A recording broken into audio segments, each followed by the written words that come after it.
नमस्ते, गपशप विद खनक में आप सबका स्वागत है। मैं हूँ खनक खजूला और आप लोग देख रहे हैं गपशप विद खनक।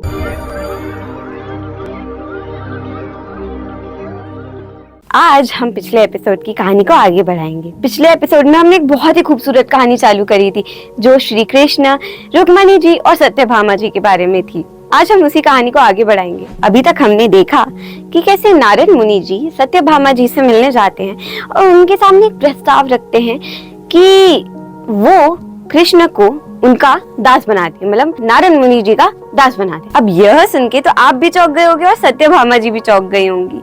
चलिए देखते हैं आगे क्या हुआ। अब नारद मुनि जी ने कहा कि अरे रुकिए, आप इतना आश्चर्यचकित मत होइए, मुझे मेरी बात खत्म करने दीजिए। जब आप ऐसा करेंगी, कृष्ण जी से बात करेंगी, सब कार्य करेंगी, उसके बाद आप अपना सारा धन दौलत जेवर जवाहरात सब कृष्ण भगवान जी के लिए त्याग दीजिएगा। हम उन्हें एक तराजू पे बिठाएंगे जहाँ पे एक तरफ श्री कृष्ण जी होंगे और एक तरफ सारा धन और वो जो आप उनके लिए त्यागेंगी। फिर जब वह हीरे जवाहरात कृष्ण जी के बराबर आ जाएंगे तो कृष्ण जी देखेंगे कि आपने उनके लिए अपनी हीरे जवाहरात, अपनी चीजें सारी त्याग दी हैं और वो आपसे और प्रेम करने लगेंगे। पर ध्यान रखिएगा देवी, अगर वह जो धन जेवर और जितने भी हीरे जवाहरात है वह श्री कृष्ण जी के बराबर नहीं हो पाए तो माफी चाहूंगा, पर जो मैं कह रहा हूँ वो हो नहीं पाएगा और वो शायद से मेरे दास बन जाएंगे। तो आप इस चीज में जरा ध्यान रखिएगा।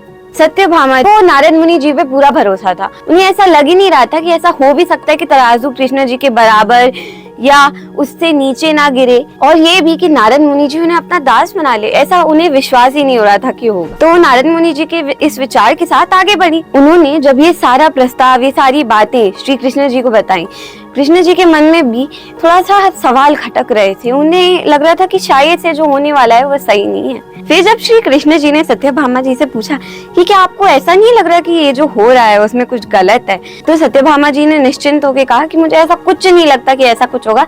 मुझे नारद मुनि जी पे भी विश्वास है और हर चीज पे विश्वास है कि सब सही जाएगा। तो ये सुन के श्री कृष्ण जी ने कहा चलिए ठीक है। श्री कृष्ण जी मान गए। आखिरकार जब वह दिन आ गया तो सत्यभामा जी ने पूरी तैयारी करके रखी थी।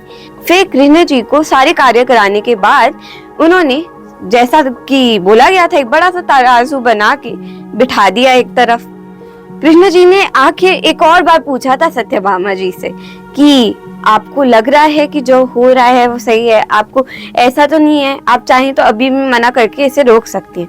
सत्यभामा जी ने कहा नहीं, आप चिंता मत करिए, मुझे हर चीज पे विश्वास है। आसपास सारे गांव वासी इकट्ठे थे, सब इस घटना को देख रहे थे। तराजू पे धीरे धीरे करके हीरे जवाहरात रखे गए तो तराजू जरा सा भी नहीं हिल रहा था। आश्चर्य की बात तो ये है। फिर जब महल का सारा जेवर खत्म हो गया, सत्यभामा एकदम चकित रह गई। उन्हें वो सोच नहीं पा रही थी, वो दुविधा में पड़ गई थी, वो चिंता कर रही थी कि अब वो क्या करे। तो उन्होंने फिर पूरे राज्य में से जितने उनके जेवर थे वो मंगाए, वो भी रख दिए, फिर भी तराजू हिला नहीं। मतलब तराजू का हल्का सा नीचे जाना तो दूर की बात है, तराजू हल्का सा हिला भी नहीं। अब जब वह दुविधा में पड़ गई, उनके पास अब कुछ नहीं था देने को, तो वह रोने लग गई। उन्हें समझ नहीं आ रहा था कि वो क्या करें।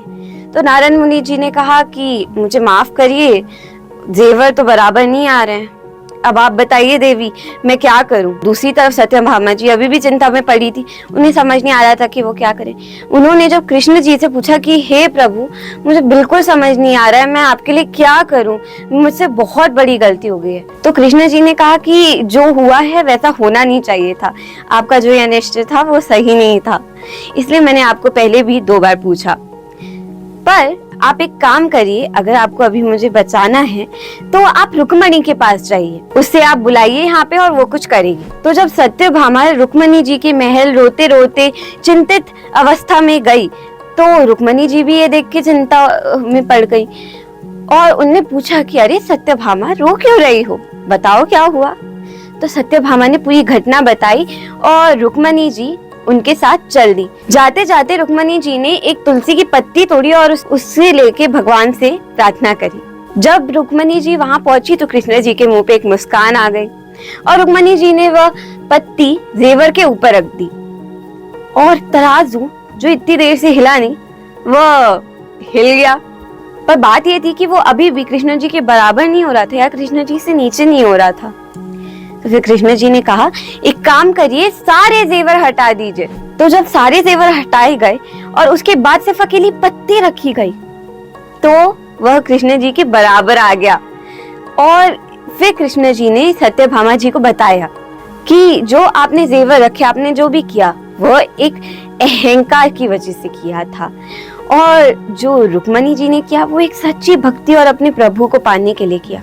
और इसलिए उनके तुलसी रखने के बाद जो तराजू था वह मेरे बराबर आ गया, क्योंकि इतना सा भक्ति का टुकड़ा, इतना सा भक्ति का तिनका भी हर हीरे जवाहरात और दुनिया की भारी सी भारी भरकम चीज से ज्यादा मूल्य रखता है। और हर हीरे जवाहरात और दुनिया की हर मूल्यवान चीज से ज्यादा मूल्य रखता है। आशा है कि आपको आज की यह कहानी अच्छी लगी होगी और यह कहानी सुन के आपके मुंह पे एक मुस्कान आई होगी। मैं मिलती हूँ आपसे अगले हफ्ते, तब तक के लिए मुस्कुराते रहें। This will be the conclusion of our today's discussion. To watch more of this content, don't forget to like, share and subscribe my channel, and we'll keep the videos coming.